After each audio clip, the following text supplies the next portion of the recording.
जय हिंद। मुझे जब जब पार्लियामेंट में बोलने का मौका मिलता है, मैं जनता के मुद्दे उठाता हूँ और शायद ऐसे टॉपिक्स उठाता हूँ जिसे आम तौर पर संसद में नहीं उठाया जाता है। लेकिन क्या जनता के मुद्दे उठाना, पब्लिक इश्यूज पे बात करना कोई अपराध है? क्या मैंने कोई गुनाह कर दिया, कोई गलती कर दी? Have I done something wrong? ये सवाल आज मैं इसलिए पूछ रहा हूँ क्योंकि आम आदमी पार्टी ने राज्यसभा सेक्रेटेरिएट को ये कहा है कि राघव चड्ढा के पार्लियामेंट में बोलने पर रोक लगा दी जाए। जी हाँ, आम आदमी पार्टी ने पार्लियामेंट को ये सूचित किया है कि राघव चड्ढा को पार्लियामेंट में बोलने का मौका ना दिया जाए। अब भला कोई मेरे बोलने पर रोक क्यों लगाना चाहेगा? मैं तो जब बात करता हूं देश के आम आदमी की बात करता हूं।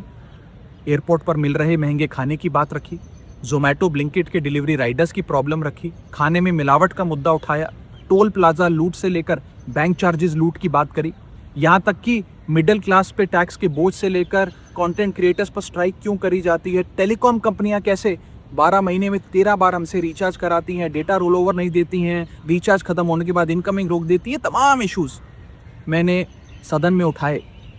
और ये मुद्दे उठाने के बाद देश के आम आदमी का तो फायदा हुआ, लेकिन इससे आम आदमी पार्टी का क्या नुकसान हुआ? भला कोई मुझे बोलने से क्यों रोकना चाहेगा? कोई मेरी आवाज को क्यों बंद करना चाहेगा? खैर, आप लोग मुझे अनलिमिटेड प्यार देते हैं। मैं जब जब आपके मुद्दे उठाता हूं, आप मुझे सपोर्ट करते हैं, मुझे शाबाशी देते हैं, मेरा हौसला बढ़ाते हैं। मैं आपको कहना चाहता हूं थैंक यू।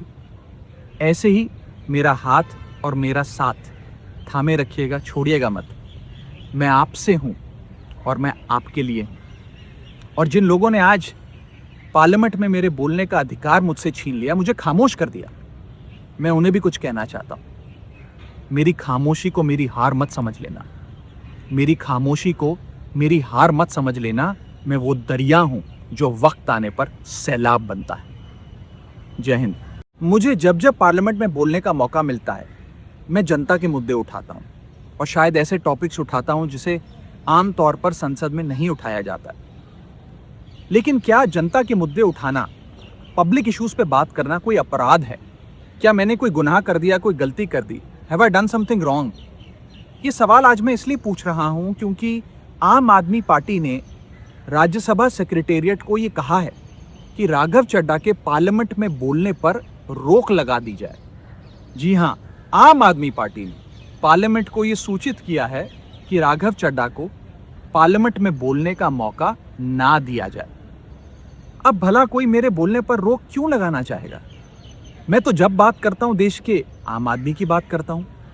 एयरपोर्ट पर मिल रहे महंगे खाने की बात रखी, जोमैटो ब्लिंकिट के डिलीवरी राइडर्स की प्रॉब्लम रखी, खाने में मिलावट का मुद्दा उठाया, टोल प्लाजा लूट से लेकर बैंक चार्जेस लूट की बात करी, यहाँ तक कि मिडिल क्लास पे टैक्स के बोझ से लेकर कंटेंट क्रिएटर्स पर स्ट्राइक क्यों करी जाती है, टेलीकॉम कंपनियां कैसे 12 महीने में 13 बार हमसे रिचार्ज कराती हैं, डेटा रोल ओवर नहीं देती हैं, रिचार्ज खत्म होने के बाद इनकमिंग रोक देती है, तमाम इश्यूज मैंने सदन में उठाए।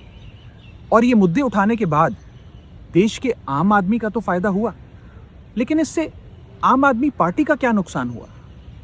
भला कोई मुझे बोलने से क्यों रोकना चाहेगा? कोई मेरी आवाज को क्यों बंद करना चाहेगा? खैर, आप लोग मुझे अनलिमिटेड प्यार देते हैं। मैं जब जब आपके मुद्दे उठाता हूं, आप मुझे सपोर्ट करते हैं, मुझे शाबाशी देते हैं, मेरा हौसला बढ़ाते हैं। मैं आपको कहना चाहता हूं थैंक यू।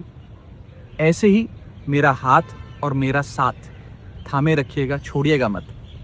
मैं आपसे हूं और मैं आपके लिए हूं। और जिन लोगों ने आज पार्लियामेंट में मेरे बोलने का अधिकार मुझसे छीन लिया, मुझे खामोश कर दिया, मैं उन्हें भी कुछ कहना चाहता हूं। मेरी खामोशी को मेरी हार मत समझ लेना। मेरी खामोशी को मेरी हार मत समझ लेना। मैं वो दरिया हूं जो वक्त आने पर सैलाब बनता है। जय हिंद।